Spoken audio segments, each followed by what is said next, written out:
안녕하세요. 꿈꾸는 자본가의 성장 읽기 2018 부동산 대예측 두 번째 시간입니다. 네, 오늘은 어제에 이어서 2018 부동산 대예측에 대해서 한번 같이 이야기를 나눠볼 건데요. 지난 영상은 제 채널에 오시면은 보실 수 있고요. 유튜브에서 성장 읽기를 검색하시면 제 채널을 만나실 수 있습니다. 좋아요와 구독 눌러주시고요. 오늘 함께 이야기를 나눠볼 건요, 5가지입니다. 첫 번째, 부동산 시장의 분위기. 두 번째, 건설 회사도 타이밍 잡지 못한다. 세 번째, 지금의 정책은 서민을 더 어렵게 한다. 네 번째, 2019년 이전에 서울의 소형 아파트를 사라. 다섯 번째, 단지형 근린 상가가 상가 투자의 답이다. 라는 주제로 한번 이야기를 나눠보겠습니다. 부동산 시장의 분위기. 2013년 12월 미국 LA 출장 중에 우연히 국내 대형 건설사의 사업본부장과 긴 시간 대화를 나누게 되었다. 당시 그는 수도권의 900가구짜리 아파트 개발 사업에 시공 참여를 두고 회사가 무척 고심하고 있다고 말했다. 이어 아파트 사업은 이제 끝물이라고 그는 딱 잘라 말했다. 옛날에는 시행사들이 보내주는 아파트 개발 사업 계획서를 10개 중 3, 4개는 적극적으로 검토했었습니다. 요즘에는 수십 개를 접수해도 그중 한두 개 살펴볼까 말까입니다. 그 정도로 몸을 움츠리고 있어요. 이제 사람들은 집값이 오른다는 기대를 더는 안 하는 것 같습니다. 그러니까 수도권에 지어도 미분양이 나는 거죠. 정확히 3년 후 그를 다시 만났다. 그가 3년 전 우리의 대화를 기억하지 못하고 있을 거라는 기대와 함께 최근 업계 분위기가 어떤지를 물어봤다. 그의 이야기는 사뭇 달랐다. 광교를 보세요. 동탄 이 신도시를 보세요. 아직 우리나라에는 아파트밖에 없어요. 건설 회사들도 지금 바짝 벌어야 할 겁니다. 동탄 이, 평택, 세종시 빼고는 이제 신도시가 없으니까요. 그러니까 시장의 분위기를 이제 극단적으로 보여준 사례죠. 2013년은 이제 부동산 시장이 굉장히 침체되었던 그런 시기고요. 지금은 이제 굉장히 좀 상승하던 시기였죠. 2014년 당시에는 이제 한 대형 국내 건설사의 사업본부장이 이제 아파트는 끝났다 라고 말을 했다는 거죠. 근데 지금에 와서는 이제 다시 또 아파트밖에 없다. 동탄이, 평택, 세종시 빼고는 이제 신도시가 없어서 건설회사들이 지금이야말로 돈을 벌 때다 라고 말을 한다는 거죠. 그래서 지금의 시장 분위기가 얼마나 많이 뜨거운지를 보여주는 이제 한 사례입니다. 건설 회사도 타이밍을 잡지 못한다. 첫 번째로 건설 회사는 부동산 통계 분석 기관이나 정책 수립 기관이 아니라는 점을 명심하자. 시행사와 신탁회사 역시 마찬가지다. 내부에 전문적으로 부동산 시장을 예측하는 전문 부서가 없거나 있더라도 많은 지원을 받지 못하는 시스템이다. 모든 시장은 수요자와 공급자가 만나야 하는데 아파트 공급 주체인 시공사들은 시장을 정확히 예측하는 면에서 아직 제대로 된 전문성을 갖추었다고 보기 힘들다. 두 번째는 건설업계는 시장의 후행함을 기억하자. 집값이 오른다는 발표가 있은 후에 사업을 시작하고 집값이 떨어지면 사업을 줄인다. 지구 단위 계획을 포함한 인허가 기간이 보통 1년을 훨씬 넘는다는 점을 감안하면 절대적인 시장 후행 사업만 영위하는 양상을 보인다.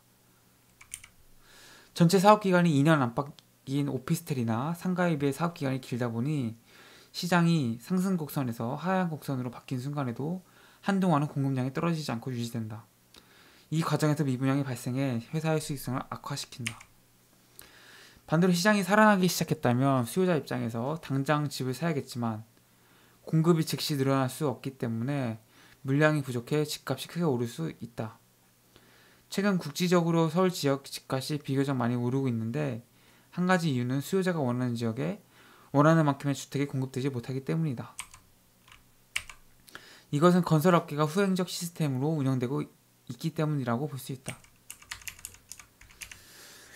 그러니까 우리가 이제 건설사들을 이제 그 부동산 시장의 뭔가 전문가 이런 거라고 생각해서 건설회사에서 아파트를 지을 때 굉장히 그거에 대해서 과거와 미래를 예측해서 굉장히 뭔가 고도의 예측 그런 툴을 이용해서 부동산 시장이 화랑으로 될 것 같은 막 아파트를 짓고 그 부동산 시장이 좀 어려워 보이면 이제 아파트를 공급을 중단하는 이런 식의 뭔가 과학적 접근법을 통해서 아파트를 짓고 건설 사업을 할 것 같지만 실제로는 그렇지 않다는 거죠.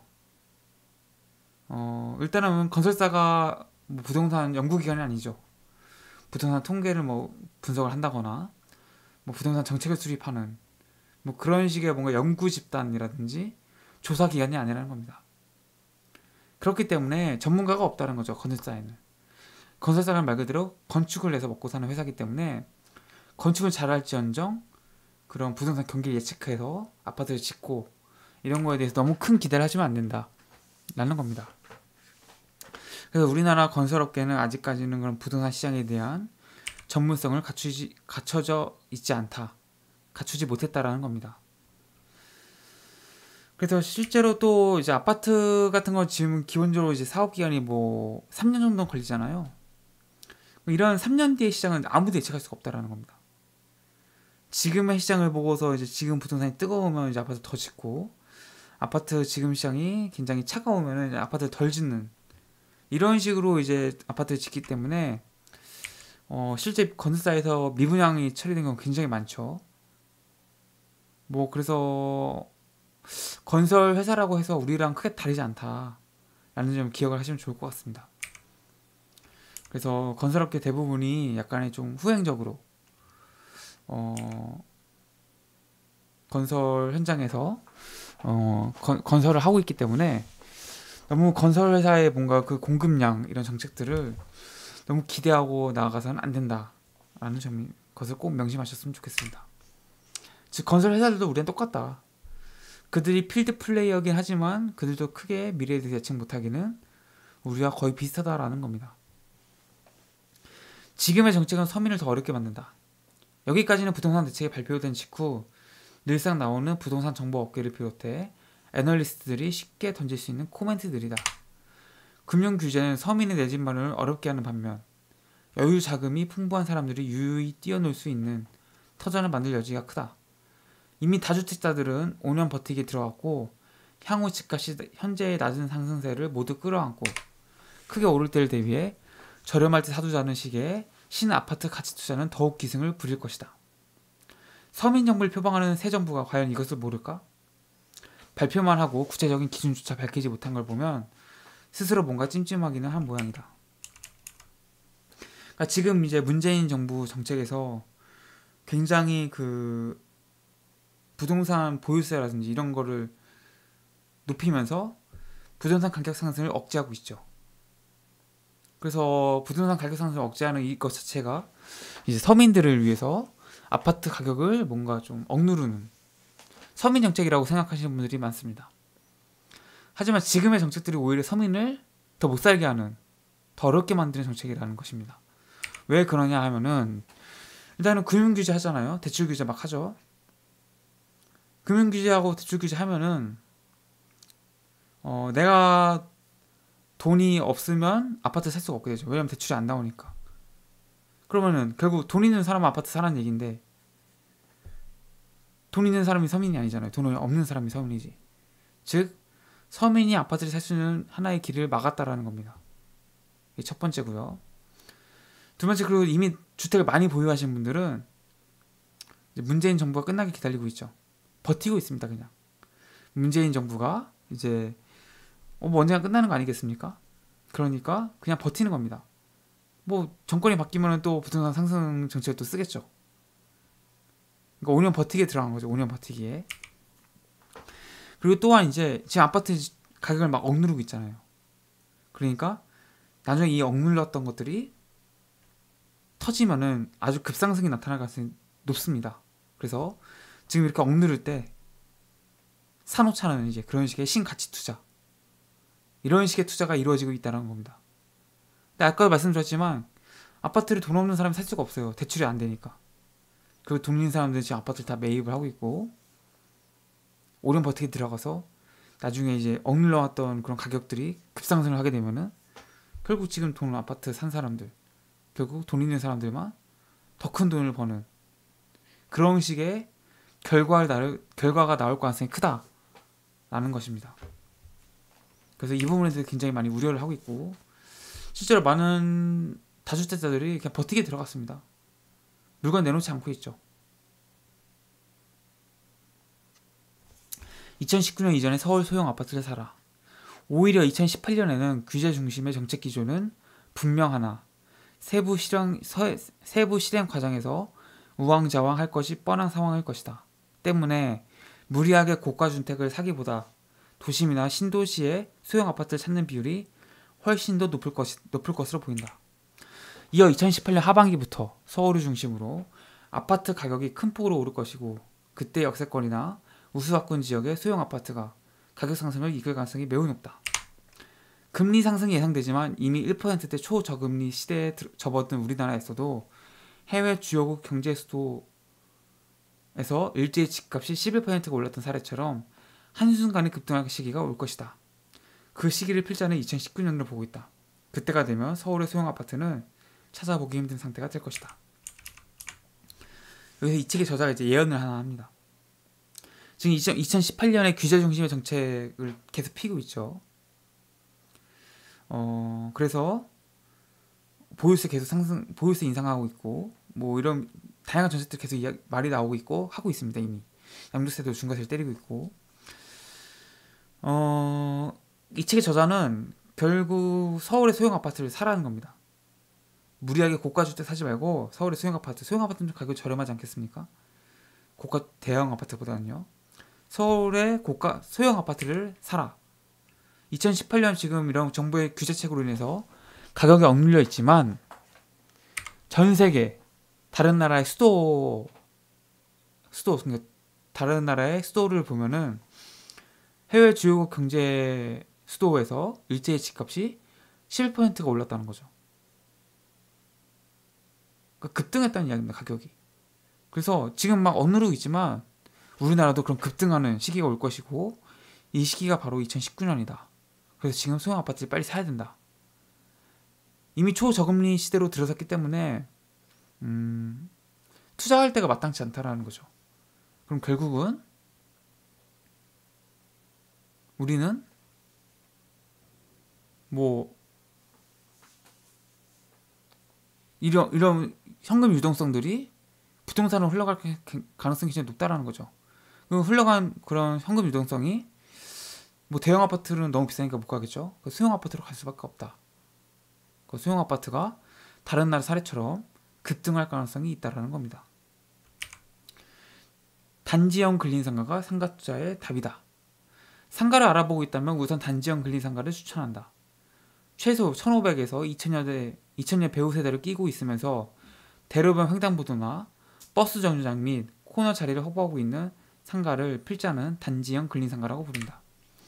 단지 내 상가와 근린상가의 장점을 함께 갖고 있어 활성화에 실패할 확률이 거의 없다.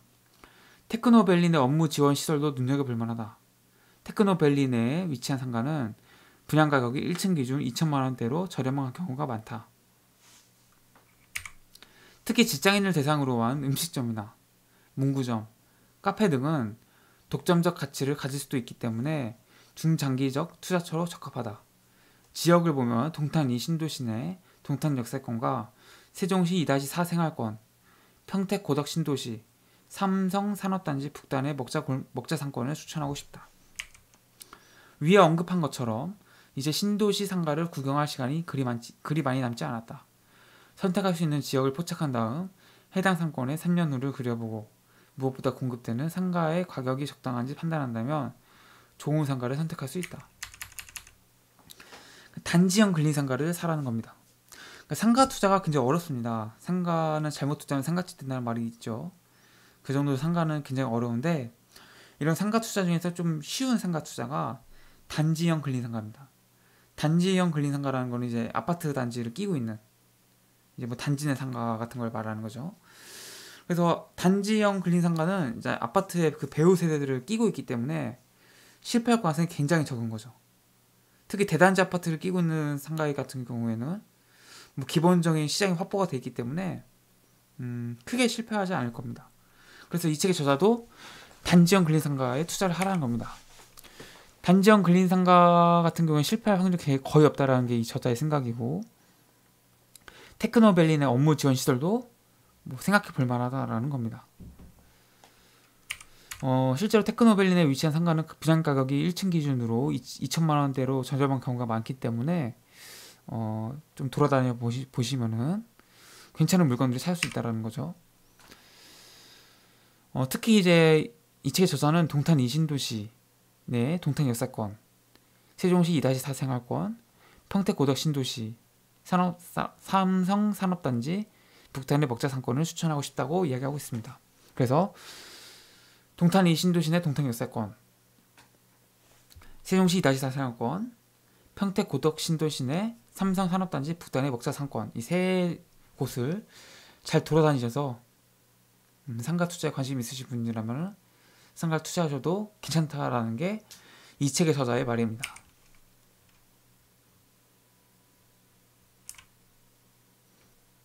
그래서 이제 신도시가 더 이상 만들어지지 않기 때문에 신도시 상가도 이제 더 이상 공급이 이제 안 될 가능성이 높고, 그러면은 이제 우리가 신도시 상가를 살 수 있는 기회도 얼마 남지 않았다라는 게 이 책의 저자의 이야기입니다.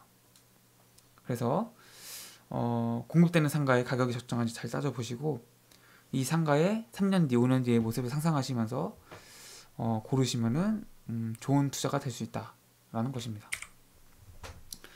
네, 꿈꾸는 자본가의 성장 읽기 2018 부동산 대예측. 2018년 부동산 시장은 어떻게 될 것인가? 부동산 사야 되는가 말아야 되는가에 대해서 한번 같이 이야기를 나눠보았습니다. 그래서 부동산 2018년에 대해서 어떻게 될 것인지 궁금하신 분이라면 이 책을 꼭 읽어보셔도 좋고, 제가 올린 영상을 보시더라도 많은 도움이 될 거라고 생각이 듭니다.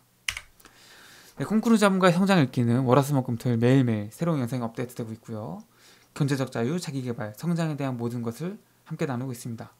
이러한 분야에 관심 있으신 분이라면 성장 읽기를 구독해 주시고 좋아요와 댓글 달아주시면 저에게도 정말 큰 힘이 됩니다. 네, 오늘 이제 2018년 부동산 대예측 함께 이야기 해봤고요. 저는 내일 이 시간에 부동산 대예측 3편을 가지고 찾아뵙도록 하겠습니다. 여기까지 들어주셔서 감사합니다. 구독해주세요.